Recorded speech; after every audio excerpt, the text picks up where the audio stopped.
Hey guys, we're gonna react to Troydan again. Thanks for watching. What's going on, guys? It's Troydan here. And today, we've got the most disturbing moments caught on live stream. The most disturbing thing I think caught on my live stream is probably when I burnt mozzarella sticks. That was really awful. Haven't seen it go.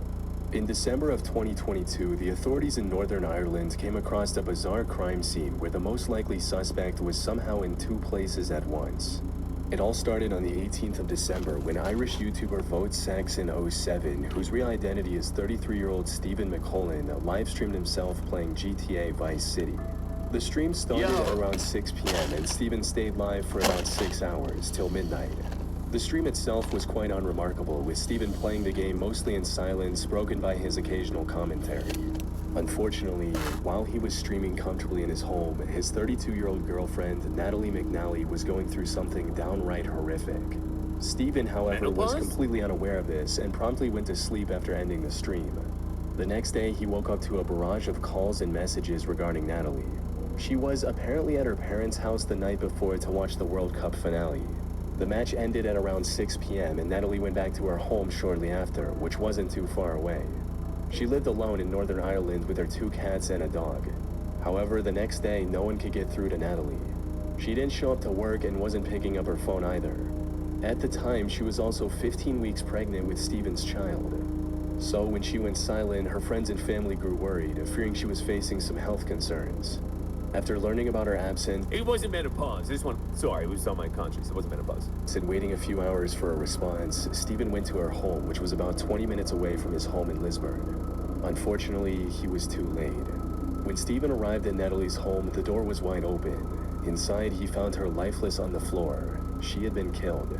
Detectives from the major investigation team have now launched a murder investigation following the death of Natalie McNally in Lurgan. This follows the results of the post-mortem. The 32-year-old died a violent death, having been stabbed a number of times, and there are signs of defensive injuries. Post-mortem reports showed that she was killed on the night of December 18th, not long after she came back from her parents' home. However, investigators did not find any evidence of a forced entry into her home. This, combined with the fact that Stephen was the one who reported her death to the police, made him the lead suspect in her murder investigation. And he was arrested shortly after. However, this arrest didn't last long, because as the authorities quickly found out, Stephen had a strong alibi. According to the post-mortem report, Natalie was killed during the same time Stephen was live streaming from his home. This might sound a little messed up, but I never thought about killing anyone. But, you know, you could do a VOD. You could run a VOD and then tell the cops I was live, because they don't know any better. I would never kill anyone. Well, unless they're an op. Why am I saying this? Investigators looked through Natalie's phone and found the last text Stephen sent to her at 5:57 p.m., which read, "Right, I'm off to stream the night away. Wish me luck." To which Natalie replied, "I might have a peek at your live stream later." This was enough to clear Stephen's name from any wrongdoing, but it left investigators with no clear direction on where to look next. Stephen did give them the name of someone he suspected. However, investigating that person didn't lead to any breakthrough in the case either, and the name of this person was never made public for this reason. Luckily, detectives found CCTV footage a few days later showing a man dressed in dark clothes and white shoes heading towards Natalie's home at 8:52 p.m. And then the same person going back about 40 minutes later. Given his timing, investigators determined that this was the killer. Shockingly, he had the same height and build as Stephen. This put him on the radar once again, Look at that but guy! it also raised He's a valid obviously question. guilty. If Stephen was the perpetrator, how could he be in 2 places at the same time?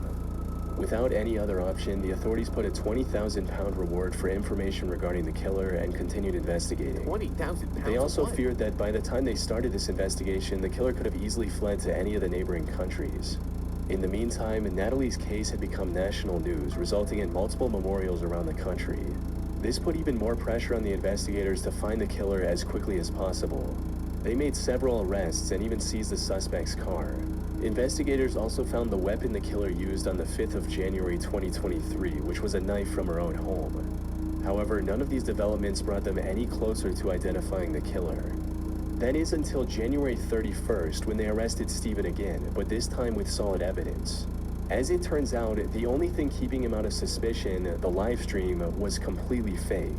The whole thing was pre-recorded and broadcasted to simply look like a live stream. After his arrest, investigators went through his computer and found the original recording, which was made on the 14th of December, 4 days before the incident. They also found a taxi driver who described picking up someone matching Stephen's profile near the murder at 9:30 p.m. and then dropping this person near Stephen's house. Most importantly, according to the taxi driver, this passenger had forgotten his wallet at home, so he quickly ran inside his house to get the money. And as expected, he ran into Stephen's home. All this evidence left no doubt in the fact that Stephen was the one who went to Natalie's home to commit a predetermined crime. I knew it! In hindsight, there were plenty of suspicious moments during the fake live stream that should have raised more alarms. Wow. For starters, the stream was titled The Violent Night Christmas Live Gaming Stream. At the start of the stream, Stephen also claimed that he was having technical issues with the streaming software, which he used as an excuse as to why he wouldn't be able to interact with the live chat. This is why all pre-recorded streams should be banned. Let's just ban them right now, Donald. Let's do it all.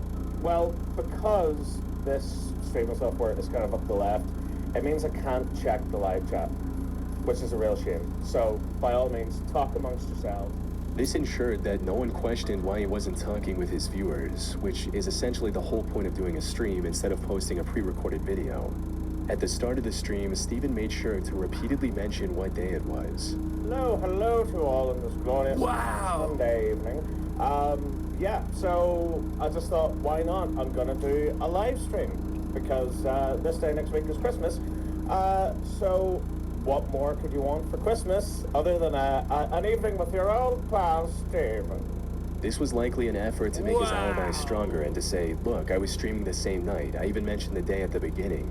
On top of that, many moments in the stream also took on a far more disturbing meaning after the truth came out. Like him singing about killing someone in-game, which can also be interpreted as him cryptically talking about his girlfriend. I need to kill her. I need to take her down. 'Cause I won't pass the mission if I don't get this guitar.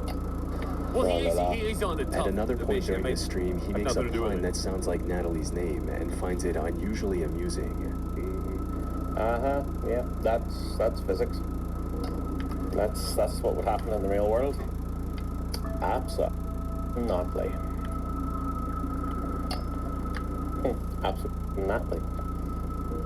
The most creepy moment, however, was about halfway through the stream. While he was on break, suddenly the live stream back soon graphic switched with a poster of a James Bond movie called No Time to Die. Bro, dude! Oh my god. Stephen later claimed that this was an accident. He accidentally dropped his controller on the keypad, which made the strange graphic come up. But since we now know that the live stream was pre-recorded, Stephen deliberately included this graphic at this point during the editing, likely alluding to the crime he was going to commit on that day. This theory becomes even more credible once you consider the fact that this movie poster came up at about 9:15 p.m., which perfectly aligns with the time he was at Natalie's house committing the brutal crime. That said, his clever schemes were derailed and he was charged with murder. He was also refused bail.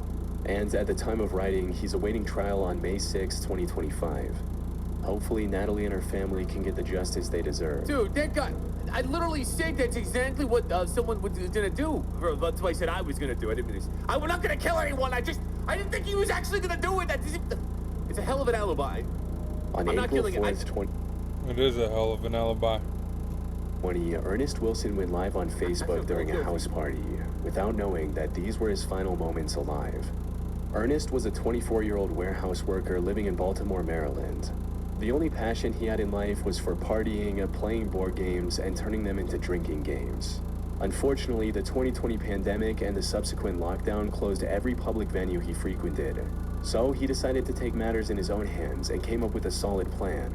He would rent Airbnbs, host an invite-only party which he referred to as a game night with a fee to cover the expenses, and have a good time with his friends. These parties started off small but quickly grew in numbers as more and more people became aware of them. And on April 3rd, he went onto Facebook to plan another party that weekend, asking, "Should I do game nights again this weekend?" And, "We playing hide and seek at game night tonight?" Ew, After playing hide receiving and seek enough with adults. confirmations, he decided to go ahead with the You a plans and kids announced a YouTuber? 2-day game night with free entry for girls and a $5 fee for the guys.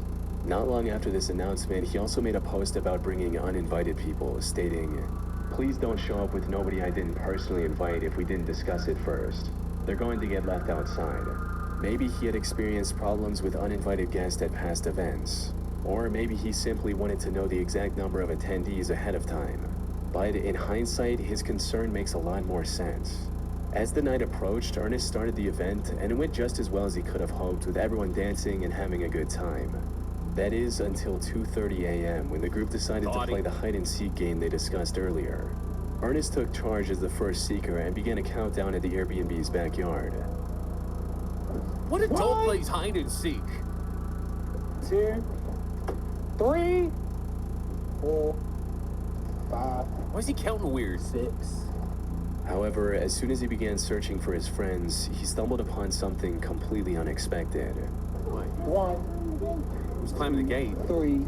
Who the is that, you? I don't know. Your face. Get your on the other side of this gate. What? Who the this What can't is be one of this? my friends. Who are you? He saw someone trying to jump the fence and break into the property. Now, the correct response would have been to go back shoot him. inside to safety and call the cops on No, this intruder. no, that's not it. However, No, Ernest you was shoot him. You shoot him. already a Sorry. bit under the influence at the time and made the biggest mistake of his life. He decided to confront the man on his own, and that's when things took a turn. The intruder was armed, and after some back and forth, tragically shot Ernest before fleeing the scene, all of which could be heard on the live stream. That's crazy. I thought Ernest was gonna kill him.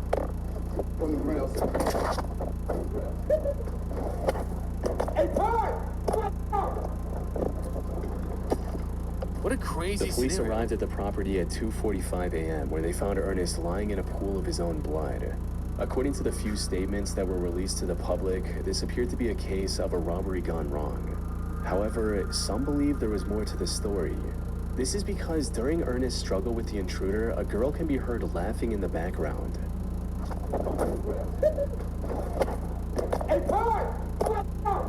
Do we hear a giggling As the fart? story goes, this girl was an accomplice of the intruder who planned to either rob the place or eliminate Ernest for some reason, wow. with one person on YouTube writing, "That girl tried to let someone in the front door, or she knew who tried coming through the door. Once discovering it was locked, she told them to hop the fence as clear as day. I would start with her boyfriend." Huh.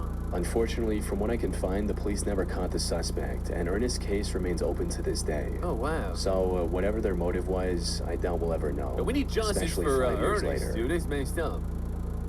Y'all playing hide and seek. I thought it was gonna go a different On way. September 7th, 2024, a 32-year-old man by the name of Joseph Couch opened fire Is that Bossman Jack? It looks a little bit like on it. vehicles traveling down I-75 near the city of London, Kentucky. He managed to hit 12 cars, injuring 5 people.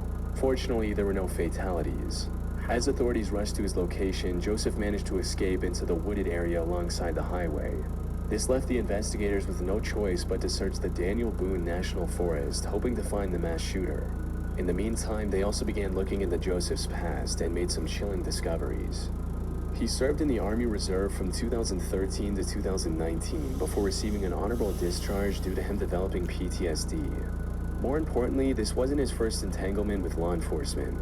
Back in 2015, he was arrested for throwing a rock at a dog and then pointing an AR-15 at its owner. Who throws a Joseph rock had at to a pay dog? $1,000 for bail, and the case was later dismissed a few months later. Give that fucker However, life. the same year, he was arrested again. This time for supplying a minor with alcohol and vandalizing private property with spray paint. This resulted in him having to spend 6 months in jail, alongside 200 hours of community service and a $1,500 fine. All of this highlighted just how mentally it? unstable he was. Something that became even more apparent when investigators factored in the messages he sent to his ex before the shooting. These read, "I'm going to kill a lot of people. Oh, great. Well, at least try. I'll myself afterwards." You'll goon? His past record and these texts kill also made it himself. clear that Joseph wouldn't go down without a fight if they managed to find him. Unfortunately, the search for him wasn't progressing as smoothly as they'd hoped.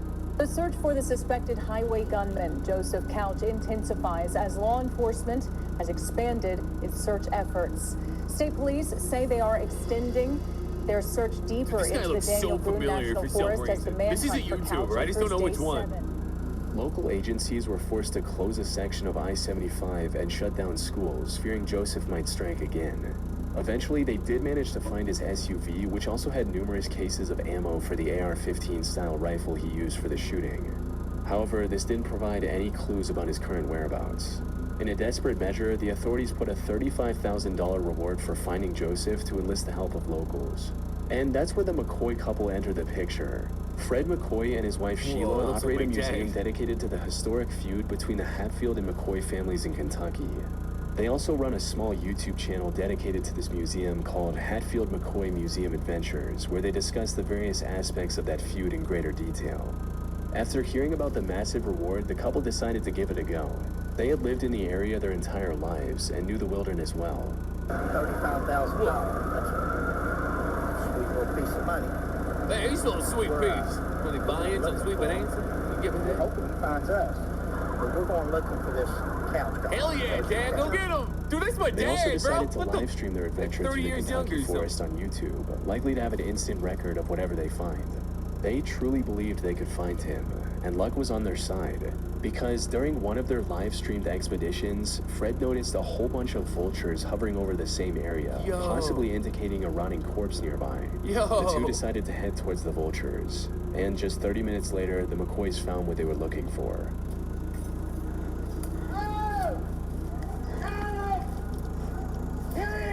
You found him? Oh, my Lanta. Is he dead? I'm coming. Oh, my Lanta. You found him? Oh, my Lanta. They immediately alerted the authorities, who used DNA testing to confirm the body was indeed Joseph Couch. Huh. A later autopsy report also confirmed that he went through with the plan he talked about in his message.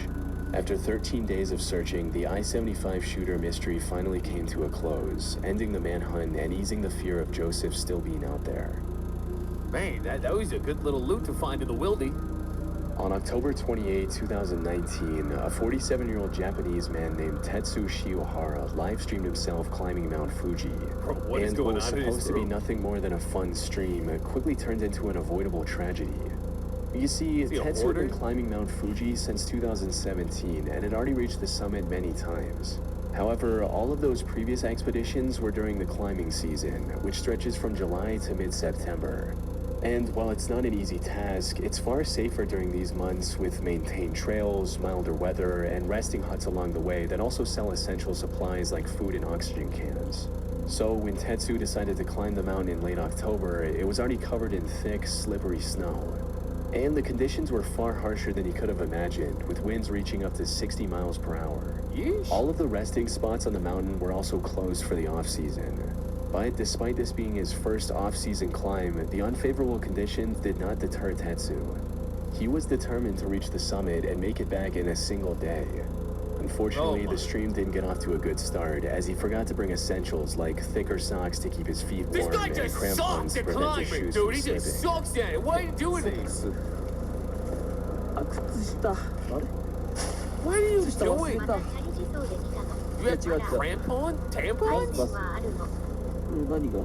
What's a crampon? Later, he also commented on how he didn't bring any food with him to Oh my, avoid this making his guy, backpack I don't too know, man. heavy. He might have deserved it. But as the climb continued, not having food became the least of his worries, as he quickly realized the snow that day was deeper than he could have imagined. On his way to the top, he passed several points where the trail had collapsed due to bad weather. About 2 hours into the hike, his viewers started to notice how dangerous things were getting as well, and began urging him to turn back before reaching the summit. Yeah, I bet they did. I bet that's what they say. Keep going, you pussy. Go to the top, like you're fine gifting. However, he ignored all the warning signs and pressed on with the hike.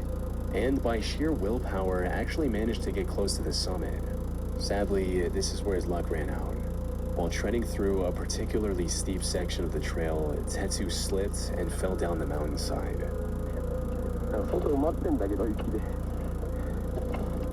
Jeez, oh, he's above the clouds here.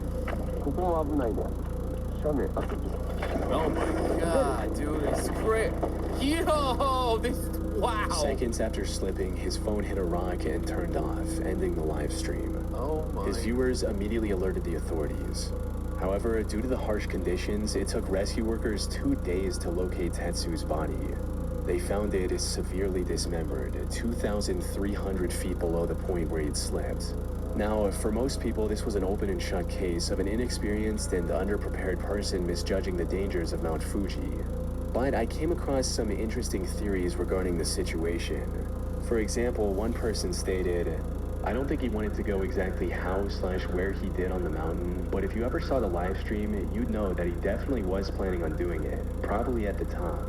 The chat was begging him to turn back, and he made constant, likely deliberate references to not being The fully Yama equipped. no Kami spirit, Additionally, what? he had a very ample and generous amount of time to turn around if it had purely been a mistake, with the last few people he met warning him to not go any further. In other words, Tetsu intended to end everything that day. Read the missing recipe. equipment was a deliberate decision, not an oversight. Although there's no evidence to prove this theory, and we'll never know for sure if this was actually his intention. That's how it ends. Wow, that last one's hard to feel bad for that. I mean, come on, dude. At some point, you gotta realize that life is risky, especially when you're doing something so incredibly stupid. The four most disturbing moments, dude. That first one is still crazy. That's absolutely nuts. I've always said, like, if one of them streamers out there, they wanted to like do a murder, they would just do like a live stream at the same time, and they'd be like, "Hey, I was live streaming," you know, and that's what he did. Though for some reason he was gloating about it. This is very strange. Guys, if you got a video you'd like me to watch or react to, you can post it in my Discord. Thank you for watching, and kids, stay off mountains when they're closed off season and no one's there to help you. Just stay off the mountain.